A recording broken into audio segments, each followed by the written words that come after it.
नमस्कार, स्वागत है आपका अपने इतवारी मोटिवेशन में। और आज हम इस इतवारी मोटिवेशन की श्रृंखला में मिल रहे हैं उन 2019 के सफल अभ्यर्थी विक्रमादित्य भाई से। आपका स्वागत विक्रमादित्य भैया। बहुत बहुत धन्यवाद। तो हम आज विक्रमादित्य भाई से जानेंगे कि किस तरह से इन्होंने इतनी लंबी प्रक्रिया जो पीएससी की थी और 2019 में सफलता पाना मतलब अपने आप में एक बड़ी बात है। 4 से 5 साल लंबी प्रक्रिया चली है। तो हम क्वेश्चन आंसर शुरू करते हैं और आप लोग इस इंटरव्यू का आनंद लें और आपके जो भी क्वेश्चन रहे तो आप कमेंट करके बता सकते हैं। जब भी अगली बार फिर से हम जब इंटरव्यू ऑर्गेनाइज करेंगे तो उसमें इन क्वेश्चनों को लिया जाएगा। तो पहला तो सामान्य सा प्रश्न ये रहेगा, अपनी पृष्ठभूमि के बारे में बताइए कि क्या कहाँ से आप संबंध रखते हैं और किस तरीके से जर्नी शुरू हुई है। जी, मेरा पूरा नाम सुदर्शन विक्रमादित्य पांडे है। मैं सीधी जिले के तहसील रामपुर नैकिन ग्राम भितरी का निवासी हूँ। मेरी प्रारंभिक शिक्षा गांव के ही के स्कूल से, वहाँ जेबीएस स्कूल से हुई है। उसके बाद 8वीं से लेके 12वीं तक की शिक्षा मेरी रीवा में श्रवण कुमारी उच्चतर माध्यमिक विद्यालय से हुई। फिर इसके बाद मेरा जो ग्रेजुएशन हुआ है वो बीएससी साइंस में रहा है, आदर्श विज्ञान महाविद्यालय रीवा। और इसके बाद मेरा पोस्ट ग्रेजुएशन इंग्लिश लिटरेचर में रहा है अवधेश प्रताप सिंह विश्वविद्यालय से। एमपीपीएससी के अगर कंटेक्स्ट में बात करें तो जो प्रीलिम्स की मेरी प्रारंभिक तैयारी थी और मेंस की पहले अटेम्प्ट थी वो मैंने रीवा से ही की थी। फिर बाद में जैसे जब प्रीलिम्स क्लियर हो गया तो फिर मेंस के लिए या अग्रिम तैयारी के लिए मैं इंदौर आ गया था। बिल्कुल। तो इस तरीके से मतलब सीधी जिले से आप हैं और 2020 का मैंने रिजल्ट देखा था तो काफी हमारे साथ के लोग थे, सीधी जिले से काफी अच्छा रिजल्ट रहा है। मतलब एक चीज ये भी सुनने में आ रही है 19 और 20 में कि विंध्य प्रदेश अपना जो है तो प्रशासनिक सेवाओं की और युवा अग्रसर हो रहे थे। अच्छी बात है। बिल्कुल। दूसरा प्रश्न विक्रम भाई ये रहेगा कि जब आप इंदौर आए, आपने रीवा से इंदौर स्विच किया, आपने प्रीलिम्स वहां से आपने पास की और यहाँ पे आए, तो आपको डिफरेंस क्या देखने को मिला? एक इंदौर जैसा बड़ा शहर, यहाँ इतनी भीड़, एक रीवा जैसा शांत वातावरण, तो मैटर क्या करता है? एक विद्यार्थी से आपने कैसे स्विच किया यहाँ पे? सबसे पहले क्या था कि जैसे रीवा में एक चीज थी कि वहां पे तैयारी का एक तरह जुनून है लोगों में। हर कोई चाहता है कि मतलब अपन ऑफिसर बने, क्योंकि अपने बीच में रीवा से क्या है और अपने विंध्य क्षेत्र से सिलेक्शन होते रहते हैं। पर एक जो कंपटीशन का माहौल रहता है वो कहीं ना कहीं लैग करता था। हमने या हमारे पारिवारिक पृष्ठभूमि ऐसे रही है कि लोग कहीं ना कहीं से मतलब हमारे संपर्क में रहते हैं, चयनित जो हो चुके हैं पहले से, तो उनको देख के हमारे मन में ये था ग्रेजुएशन के दौरान ही कि हमें सिविल सर्विसेज के फील्ड में जाना है। और रीवा में जो कि प्रारंभिक तैयारी मैंने की थी बस देख के कहीं यूट्यूब से या फिर जो आसपास जो लोग मिले उनसे पहचान के या फिर जो भी हमें समझ में आया किताबें उनसे समझ के। फिर इंदौर जब आप आते हैं तो यहाँ पे समझ में आता है कि यहाँ पे न सिर्फ पूरे विंध्य, पूरे मध्य प्रदेश के जितने भी मतलब कहा जाए सबसे सुपर टैलेंटेड लोग रहते हैं, जो प्रवीण विद्यार्थी रहते हैं, कैंडिडेट रहते हैं, वो यहाँ पे आते हैं। और यहाँ पे जब आप उनसे मिलते हैं तब आपको वास्तविकता में अंदाजा होता है कि कंपटीशन कितना है, आपकी तैयारी उस पे कहाँ पर कसौटी पे कहाँ तक खरी उतर रही है, आप अभी कितना दूर लक्ष्य से हैं। तो ये बात सच है कि जहाँ पे पूरे मध्य प्रदेश का कंपटीशन है या फिर अदर स्टेट के भी लोग रहते हैं इंदौर में, तो आप अपनी तैयारी को एनहांस कर पाते हो, आपकी कैपेसिटी बढ़ती है। और रीवा में रहता है कि वहाँ पे थोड़ा क्षेत्र सीमित रहता है, तो वहाँ पे आप अपने आप को अच्छी तरह से समझ नहीं पाते। तो एक बेसिक एज ए कैंडिडेट जो मुझे एज ए प्रतियोगी मुझे एक अंतर समझ में आया। बिल्कुल, मतलब सबसे अच्छी बात यह है कि यहाँ पे तुलना करने के लिए आपके पास अच्छे दिमाग मिलते हैं। बिल्कुल कोचिंग्स हैं, वहाँ पे आप टेस्ट सीरीज देते हैं और बहुत सारे विद्यार्थी मिलते हैं। बिल्कुल, टेस्ट सीरीज में जैसे रहता है कि ना अलग अलग तरह के लोग रहते हैं। लाइब्रेरी में आप जाते हो तो कोई कितने घंटे पढ़ता है ना, तो आपको एक कंपटीशन मिलता है कि हमें इनसे कॉम्पीट करना है, तो हमें उनके अनुसार ही अपनी तैयारी को बढ़ाना पड़ेगा। बिल्कुल। और जैसे जब रिजल्ट आया और 2019 का रिजल्ट तो ऐसा था कि मतलब पता ही जैसे चल ही जाता है कि आने वाला है, बिल्कुल। और इस बार तो ऐसा था कि लोग आयोग तक पहुंच गए थे रात में, लाइट चल रही है, अभी ये हो रहा है, तो ये कुछ चीजें थी। तो उस समय आपके मन में क्या चल रहा था और आप क्या सोच रहे थे कि मतलब ये रिजल्ट आएगा तो क्या होगा, इस पीडीएफ में नाम है नहीं है, तो क्या चल रहा था दिमाग में? जिससे जो आपने ये प्रश्न पूछा है ये बिल्कुल बहुत ही वाजिब प्रश्न है। इसके थोड़े पृष्ठभूमि मैं बताना चाहूंगा कि ये 19 का जो प्रीलिम्स और मेंस मेरा पहला था, परंतु ये इंटरव्यू मेरा तीसरा था। 2020 का भी मेरा इंटरव्यू था, है ना, तो उसमें भी इंतजार था, पर अनफॉर्चुनेटली मेरा नहीं हो पाया। और 2020 का फॉरेस्ट का भी था, तो उसमें भी इंटरव्यू तक मैं गया था, लेकिन अनफॉर्चुनेटली वहां भी नहीं हो पाया। तो ये मेरा तीसरा इंटरव्यू था। और जब लगातार आप 2 इंटरव्यू से बाहर होते हो तो एक निराशा हताशा तो घर कर ही लेती है। आप अपने आप को क्वेश्चन करने लगते हैं कि यार क्या हम तैयारी कर रहे हैं या सही करने के लिए, कितने नजदीक तक पहुंच के आप बाहर हो रहे हैं। और तीसरा इंटरव्यू था, इसके बाद कोई भी बैकअप में ऐसा था नहीं इंटरव्यू, तो एक डर भी था। वास्तविकता में इस चीज को मैं स्वीकार करता हूँ, डर भी था कि होगा कि नहीं होगा, और अगर नहीं हुआ तो फिर आगे क्या करेंगे या तैयारी करते हैं, क्योंकि एक समय के साथ तैयारी हर एक चीज की समय सीमा होती है। बिल्कुल। तो बहुत सारी हताशा थी। पिताजी से मैंने बात की थी संदर्भ में, तो पिताजी ने कहा था कि अरे डरने की कोई बात नहीं, अभी हम है ना पीछे खड़े हैं। तो देखिए ये चीज मैं बोलूंगा कि एक परिवार का या अपने जो आपको सपोर्ट करता है, परिवार, माता पिता, भाई बहन, कोई भी हो सकते हैं, तो उससे एक आपको हिम्मत मिलती है। पिताजी ने कहा कि नहीं नहीं अभी हम पीछे खड़े हैं, तो तुमको डरने की क्या जरूरत है। बिल्कुल बिल्कुल। तो वो चीज थी, होगा तो होगा, मेहनत तो तुमने की ही है, यहाँ तक पहुंचे हो। तो पिताजी ने जब बोला फिर एक हिम्मत बढ़ी थी, पर एक आशंका थी, डर लग रहा था। और जैसे आपने बताया कि रात में आया, चर्चाएं थी कि इंटरव्यू आने वाला है, लोग आयोग तक पहुंच गए थे, और रात में अपलोड हुआ, और जैसे ही मैंने अपना नाम उसमें डाला तो आ गया। तो मैंने पद देखा नहीं कि कौन से पद पे हुआ है, मैं बिल्कुल खुशी से उछल पड़ा, क्योंकि मेरा उद्देश्य पहले यही था कि पीडीएफ में नाम होना चाहिए। तो थोड़ी देर बाद मैंने देखा कि कम से कम किस पद पे हुआ, तब फिर देखा कि मेरा आबकारी उप निरीक्षक के पद पे चयन हुआ था, तो बहुत खुशी मिली। जी बिल्कुल। तो मतलब इस तरीके से ये एक वो रहा, और सपोर्ट का बड़ा महत्व है इस लंबी प्रक्रिया में, क्योंकि 19 तो मानसिक रूप से, आर्थिक, शारीरिक, मतलब हर एक लंबी प्रक्रिया रह गई, लंबी प्रक्रिया कारणों से उलझी रह गई। तो मुझे लगता है कि ये बहुत अच्छा हो रहा। बिल्कुल। अब थोड़ा सा हम बात करते हैं सिलेबस के, एमपीएससी की ओर आते हैं कि किस तरीके से त्रिस्तरीय परीक्षा होगी, प्रीलिम्स, मेंस, इंटरव्यू। बिल्कुल। तो आपने प्रीलिम्स के लिए पहले तो थोड़ा सा मतलब कैसे क्या, क्योंकि आजकल कट ऑफ भी ज्यादा जाने लगा है, और 87-13 का एक नया फार्मूला आया है, तो 2 लिस्ट बनती है उसमें, मेन और प्रोविजनल। तो इस लिस्ट से कैसे पार पाया जाए, और क्या कुछ ऐसी टिप्स आपकी होंगी विद्यार्थियों के लिए कि आप प्रीलिम्स में अच्छा स्कोर कर पाएं? बिल्कुल। प्रीलिम्स के लिए जो मेरी पर्सनल स्ट्रेटजी रही है वो यही रही है कि मेंस ही प्रीलिम्स होता है। मेरा ये पर्सनल मानना है कि अगर आप मेंस अच्छे से थरोली उसको प्रिपेयर करते हो, अच्छे से डीप तरीके से तैयार करते हो, तो आप कहीं ना कहीं प्रीलिम्स में आपको एक एज मिल जाता है। क्योंकि मेंस अगर आप अच्छे से गहन अध्ययन से तैयार करते हो, तो आपका जो एलिमिनेशन मेथड होता है वो बहुत स्ट्रांग हो जाता है। तो आप जो क्वेश्चंस का आपके डायरेक्ट आंसर नहीं पता है, आप उनको भी कहीं ना कहीं सॉल्व कर ले जाते हो। और आपने देखा होगा कि जैसे जिन लोगों ने मेंस निकाला है एक आध बार, उनका ऑलमोस्ट हर बार प्रीलिम्स निकल ही जाता है। तो कहीं ना कहीं वो चीज मैटर करती है कि आप उनका मेंस की अच्छी तैयारी रहती है। फिर जब प्रीलिम्स नजदीक होता है करीब 1 महीने, तो उसमें जो एक्स्ट्रा कुछ यूनिट्स हमारे प्रीलिम्स के सिलेबस में हैं, जैसे आईसीटी हो गया या फिर आयोग, और साइंस वगैरह जो भी और चीजें हैं, तो उनको हम अच्छे से कर लेते हैं, वो एक्स्ट्रा चीज रिवाइज कर लें, और बाकी टाइम मैं मेंस की तैयारी करता था कि, और ये एक बात भी देखिए स्पष्ट है कि अगर आपका मेंस तैयार नहीं है तो प्रीलिम्स निकल भी गया तो भी आप कंपटीशन में पीछे रह जाएंगे, तो उसका मैटर इन द एंड नहीं करता है।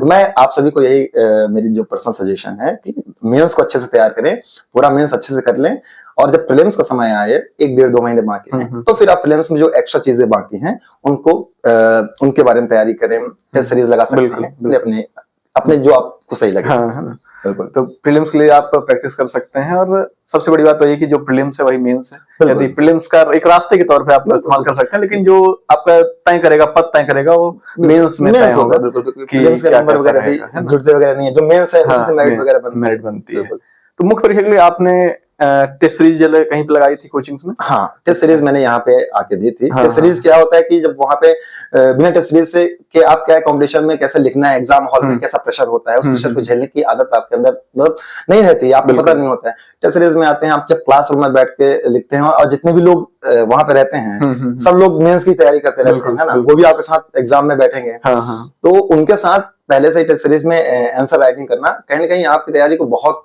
ज्यादा एनहांस कर देता है। आप अपनी कमियों को जानते हैं कि क्या मेरी राइटिंग खराब हो रही है, या मेरे क्वेश्चंस छूट रहे हैं ना, या फिर क्वेश्चन सॉल्व करने में जैसे थर्ड पेपर वगैरह हो गया, मैथ्स वगैरह में कहाँ पे गलती हो रही है, कितना टाइम लग रहा है, टाइम मैनेजमेंट बहुत अच्छे से हो जाता है। तो टेस्ट सीरीज जरूरी होती है, और मैं मानता हूँ कि टेस्ट सीरीज का मेंस निकलने में सबसे बड़ा इंपॉर्टेंट रोल है तैयारी के बाद। बिल्कुल बिल्कुल। मतलब बेसिकली भी टेस्ट सीरीज आपने ज्वाइन किया तो सिलेबस भी आपका चलता रहेगा, और कंटिन्यूटी बनी रहती है, एक प्रेशर रहेगा कि आप पढ़ना है। टेस्ट सीरीज से ये रहता है कि आप लगातार अपने सिलेबस को रिवाइज करते रहते हैं। आप सिलेबस से ऐसा नहीं होता है कि मतलब कट जाते हैं, आप पढ़ते रहते हैं, पढ़ाई से टच बना रहते हैं। बिल्कुल बिल्कुल। मुख्य परीक्षा में बेसिकली आपसे मैं थर्ड पेपर के बारे में जानना चाहूंगा। थर्ड पेपर के बच्चे आजकल बड़ा हो गया, सबसे ज्यादा लेंदी थर्ड पेपर ही है, और मैथ भी है, साइंस भी है, और आपका ज्योग्राफी हुई, कंप्यूटर है, मतलब हर एक सब्जेक्ट में है, और वो एक अपना सब्जेक्ट ही है, एक यूनिट के रूप में पीएससी द्वारा डाल दिया गया। तो उसे बच्चे कैसे मैनेज करें थर्ड पेपर को? थर्ड पेपर के लिए जो स्पेसिफिकली जो फिजिक्स, केमिस्ट्री और बायो है, उसके लिए मैंने जो किया था, एक बुक आती है परीक्षा वाली आती है, उस बुक से मैंने तैयारी की थी। उसके अलावा जो यहाँ पे नोट्स वगैरह चलती हैं अपने एमपी की, है ना, वो स्पेसिफिक जो थर्ड पेपर के लिए रहती हैं, उनको मैंने अच्छे से तैयार किया था। मेरा बैकग्राउंड भी रहा है बीएससी, है ना, तो मुझे कभी ऐसा फिजिक्स केमिस्ट्री में ऐसा कोई प्रॉब्लम गई नहीं, थोड़ा समझने के लिए तैयारी हो जाती है। और हाँ, एक चीज मैं बोलूंगा, थर्ड पेपर की स्पेसिफिकली आपके पास नोट्स होने चाहिए, स्पेशली 3 मार्कर की। बिल्कुल 3 मार्कर के नोट्स क्या रहते हैं, वो आपको प्रीलिम्स में भी आपको हेल्प हाँ, कर देती हैं, हाँ, आपके फैक्ट को सही कर देती हैं, और वही एकदम से फैक्ट जो रहता है आपके मेंस में 3 मार्कर के रूप में आ जाता है, जो आपको एच मिल जाता है कि आपने जितनी जगह सही 3 मार्कर कर दिए। तो वो आपको नोट्स बनानी चाहिए। और इसके अलावा जो कंप्यूटर के हर एक के लिए रेफरेंस बुक आती है, कंप्यूटर के लिए मैंने परीक्षा मंथन आती है, उसको पढ़ा था। मैथ्स के लिए सामान्य जैसे शारदा पब्लिकेशन की बुक थी, तो मैंने उसके लगाई थी।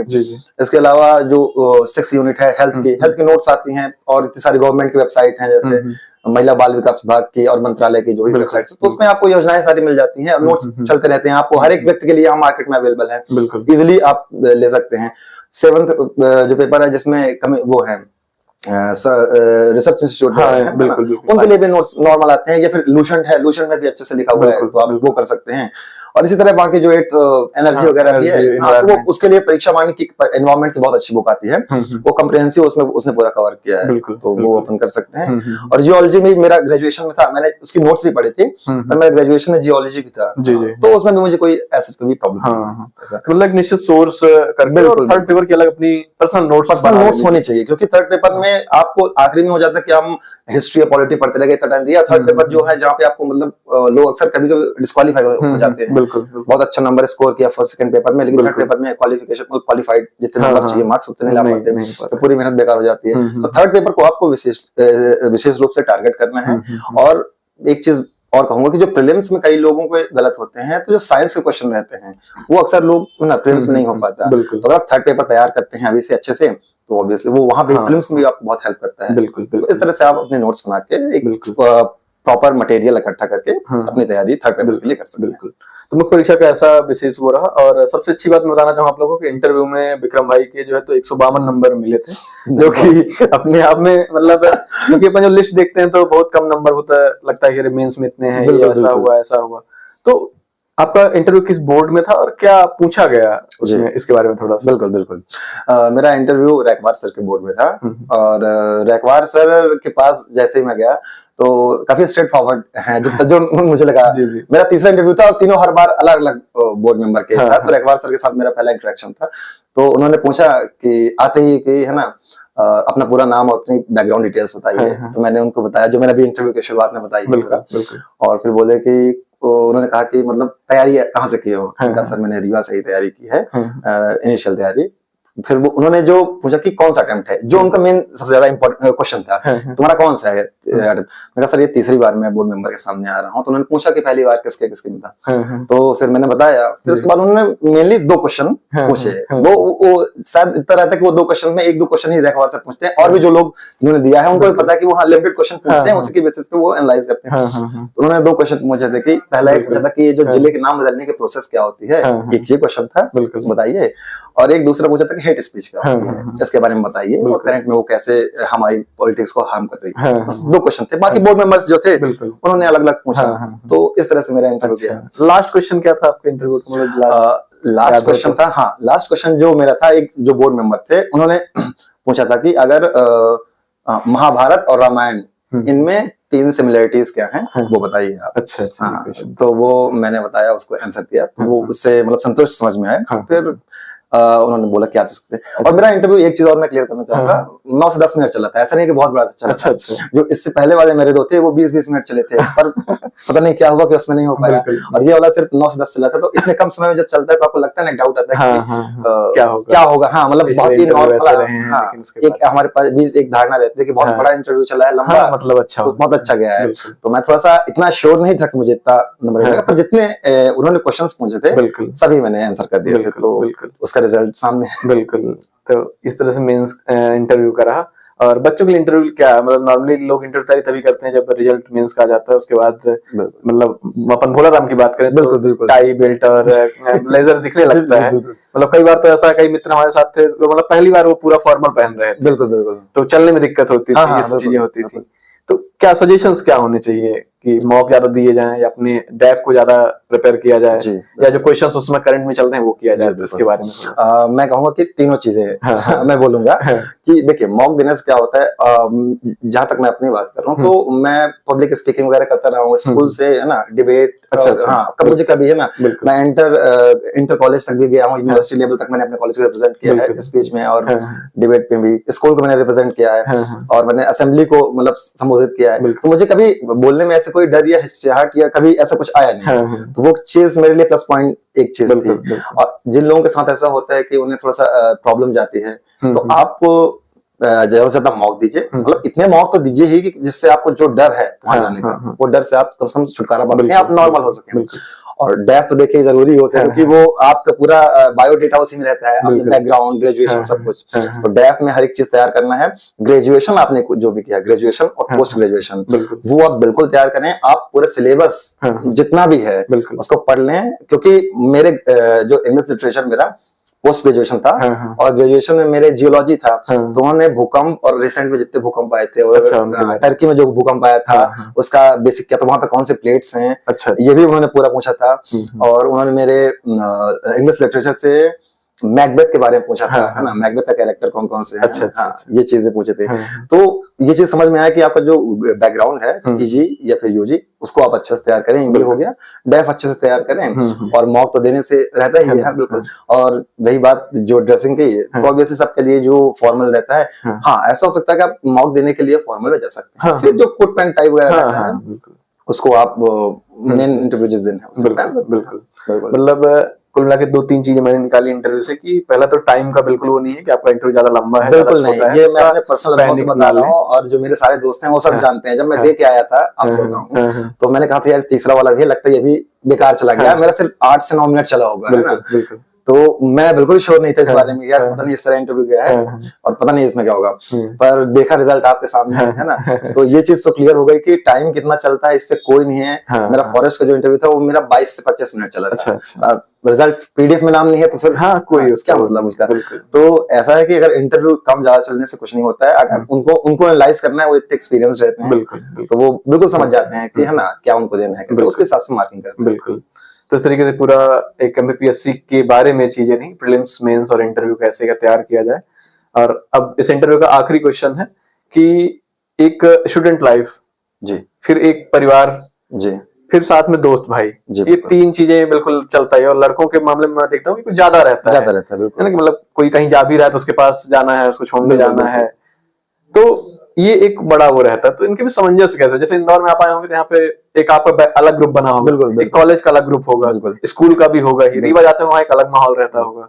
तो इन चीजों को मैनेज कैसे करें कि परिवार भी, जैसे आपने बताया कि पापा ने आपको रिजल्ट से बात की, बोला कि नहीं कोई दिक्कत नहीं, ठीक है, तो ये चीजें हुई। दोस्त भी आप, मुझे ऐसा लगता है कि अब दोस्तों की तरफ से आप समृद्ध होंगे, है ना। जी बहुत मैं ईश्वर का धन्यवाद देता हूँ कि भगवान ने मेरे स्कूल के जो दोस्त थे ना बहुत अच्छे दिए हैं, अभी तक साथ रहे, है ना। स्कूल की तरफ से कोई तैयारी में नहीं था, जैसे अपने अपने कॉर्पोरेट लाइफ में अलग अलग जगह जॉब कर रहे हैं, तो स्कूल तरफ से मैं ही सब तैयारी में आया था। और कॉलेज के जो दोस्त हैं मतलब वो भी अच्छे से रहे। और खासकर जब भंवर में आते हो तो यहाँ पे क्या रहता है ना, लोग अपने फायदे के लिए जैसे रहते हैं। किस्मत मेरी इतनी अच्छी रही क्योंकि मैं थोड़ा सा हृदय से मिला था कि हाँ मैं जैसा रहता है अपनी तरफ से निभाने की कोशिश। तो मुझे भी यहाँ भी एक ऐसे दोस्त मिले, आप तो जानते भी होंगे, मेरे सर्कल जानते हैं तो पता होगा, तो वो भी सब तैयारी में रहे। और मेरे दोस्तों में भी सभी लोग ऑलमोस्ट इंटरव्यू तक पहुंचे हैं, कुछ लोग सेलेक्ट भी हुए हैं, तो आगे सब भी होंगे। तो मुझे मेरा सर्कल जो यहाँ पे रहा बहुत अच्छा। ये बहुत हेल्प मैटर करता है। कई बार ऐसा होता है कि जो आपका सर्कल है वो यहाँ तैयारी करने आता है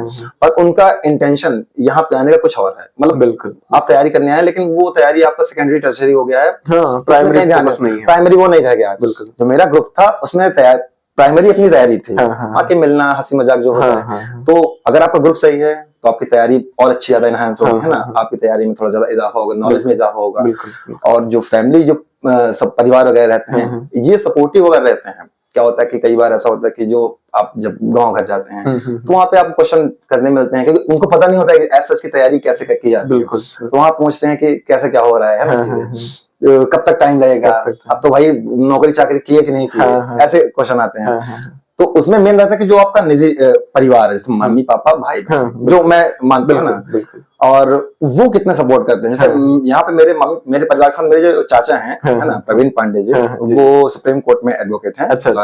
उनका बहुत बड़ा साथ रहा है, मतलब इस थ्रू आउट द जर्नी। उन्होंने हर तरह से मुझे सपोर्ट किया, पढ़ाई से लेके जो भी जैसा रहा हो, और हिम्मत बढ़ाने से भी लेके। तो मैं मतलब किस्मत मानता हूँ कि मतलब इनके अलावा भी उनका साथ रहा है, और भी जो रहे हैं। बिल्कुल ना, निजी जिंदगी में भी जैसा रहता है, अगर कोई आप समझ रहे हैं जो कोई का सही साथ देने वाला मिल जाता है तो बिल्कुल अच्छा रहता है, सपोर्ट रहता है। नहीं भी मिला तो कोई भगवान तो है ही है, तो मैं तो बस उन्हीं के सहारे। बिल्कुल, बाकी जिंदगी मतलब इस तरह से पूरा सामंजस्य आपने। बिल्कुल बिल्कुल बिल्कुल। अब कुछ 2-3 रैपिड फायर क्वेश्चन, मतलब आपको टू द पॉइंट बताना है। डेफिनेटली। जैसे फेवरेट मूवी आपकी कौन सी है? मेरी फेवरेट मूवी है इंसेप्शन। इंसेप्शन क्रिस्टोफर नोलन की मूवी है। अच्छा जी बिल्कुल। खाना क्या पसंद है आपको, रीवा या इंदौर में से किसको आप ज्यादा फोकस करते हैं? देखिए, रीवा अपना है, जो है ना, जहाँ से हम पैदा पले बड़े हैं, तो वो ऑब्वियसली खाने में उसका कोई मुकाबला नहीं है ना। तो वहाँ पे जैसे कड़ी वगैरह बनती है, रिकमच वगैरह बनती है। अच्छा। हाँ, और चने की भाजी बनती है, तो वो मैं मिस करता हूँ। मैं भी मम्मी से बोला था कि मम्मी मैं जल्दी से आ रहा हूँ, आने वाला था, ये मेडिकल वगैरह हो जाए, अगर चना की भाजी मिल जाएगी तो तो वो मेरे को बहुत पसंद है। बिल्कुल बिल्कुल। फेवरेट क्रिकेटर कोई ऐसा आपका? क्रिकेटर मेरे कपिल देव। कपिल देव का जब से मैंने वो जो कैच देखा था, जो हमने विवियन रिचर्ड्स का लिया था 1983 के वर्ल्ड कप में, उसके बाद से मैं उनका फेवरेट था। एक और ऑस्ट्रेलियन, ग्लेन मैकग्रॉथ, अच्छा, है ना, तो वो मुझे बहुत पसंद थे, मैं हमेशा से फैन रहा हूं। बिल्कुल बिल्कुल। और महान व्यक्तियों की बात करें तो उनमें से किसे आप पसंद करते हैं, कोई महान व्यक्तित्व? अच्छा, विवेकानंद जी मुझे बहुत इंस्पायर करते हैं, क्योंकि इंटरनेशनल लेवल पे जो हमारा हिंदुइज्म है और हमारा इंडियन कल्चर है, उसको वेस्टर्न पे उसको एक तरह से कहा जाए डिमीन किया गया था, डिग्रेड किया गया था, है ना, पुअर हैं, फिल्दी हैं, ऐसे लोग हैं। और विवेकानंद जी वो जो पहले व्यक्ति थे जिन्होंने हमारी अच्छी चीजों को वर्ल्ड लेवल पे ले जाके रिप्रेजेंट किया, और हमारी एक दूसरी इमेज जो छुपी हुई थी, जिसे यहाँ ब्रिटिशर्स के द्वारा डिमीन किया गया था या वेस्टर्न्स के द्वारा, तो उसको ले जाकर उन्होंने वर्ल्ड लेवल पे रिप्रेजेंट किया कि हाँ, ये एक अलग साइड है हमारी कल्चर का, हमारी संस्कृति का, बिल्कुल, हमारे हिंदुइज्म का। नव वेदांती उन्हें कहा जाता है। तो वो मैं उनको मानता हूँ कि अगर जब भी कभी मौका मिला मुझे, तो मैं भी वही कोशिश करूंगा कि अपने कल्चर को बेहतर से बेहतर तरीके से पेश कर सकूं। बिल्कुल बिल्कुल। 2 क्वेश्चन और आपसे, जैसे पारिवारिक ये पूरा ये अभी तक का आप जितनी उम्र आपने भी बिताई है परिवार के साथ, जी बिल्कुल, तो कोई 2 नाम आप लेना चाहें जी जिन्होंने खास भूमिका निभाई है? जी, एक तो मैं अपने माँ बाप को बोलूंगा। बिल्कुल जी, जो उन्होंने बहुत तरह साथ दिया। मम्मी का क्या रहता है स्पेसिफिक, ऐसा कि नाम यदि आप लेना? हाँ, मेरी मम्मी का नाम निशा पांडे है। जी, मेरे पापा जी का नाम विजय कुमार पांडे है। तो ये दोनों हर एक कदम पे मेरे साथ रहे। पापा क्या है, थोड़ा सा कड़ाई से रहते हैं, अब मम्मी क्या है, थोड़ा मम्मी का प्यार थोड़ा सा ज्यादा आता है, तो थोड़ा मम्मी नरमी के साथ रहते हैं। तो होगा तो होगा, नहीं तो ठीक है, जिंदगी थोड़ी खत्म हो जाएगी। और पापा का रहता है कि हाँ, थोड़ा नहीं, मेहनत करना, बनाए रखना। और दूसरा एक नाम लेना चाहूंगा, मेरे जो चाचा हैं प्रवीण कुमार पांडे, जिनके बारे में बताया है, वो हर एक कदम पे साथ में रहे। तो वो ये दो नाम है। बिल्कुल बिल्कुल। और पीएससी की जर्नी, मतलब यदि स्टूडेंट लाइफ की बात करें तो उसमें कोई 2 नाम आप लेना चाहें? जी बिल्कुल।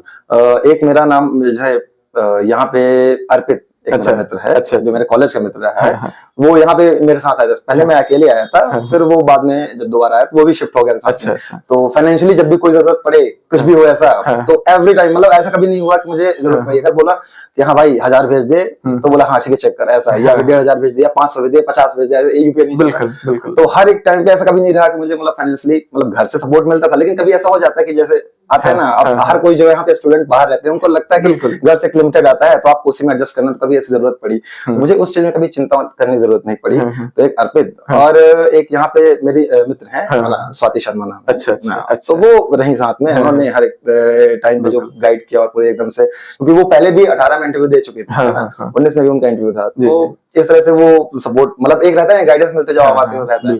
तो ये 2 नाम लूंगा। बाकी गौरव है, अरुण सर है, बाकी तो सब, मतलब पूरा एक कल्चर है। प्राइमरली मैं ये 2 नाम इसलिए लिया कि सबसे ज्यादा जिनके टच में सबसे लंबे। हाँ बिल्कुल, इसलिए बाकी सभी का अपना इंपॉर्टेंट रोल है। बिल्कुल।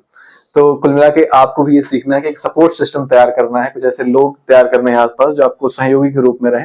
माता पिता तो हैं ही, ईश्वर है, हमेशा उनका आशीर्वाद रहेगा। बिल्कुल। तो इस तरह से हमारा इंटरव्यू ये समाप्त होता है। आपका बहुत बहुत धन्यवाद यहाँ पे आने के लिए, है ना, आप यहाँ पे अपना समय दिया। बिल्कुल। तो चलिए, अच्छा है, हंसते रहिए, मुस्कुराते रहिए, और कोशिश करते रहिए। क्योंकि कोशिश के बिना जय जयकार नहीं होती। आपने इंटरव्यू पूरा देखा, आपका बहुत बहुत धन्यवाद। और यदि आपको अच्छा लगता है तो आप चैनल को सब्सक्राइब कर सकते हैं और वीडियो को शेयर कर सकते हैं। धन्यवाद।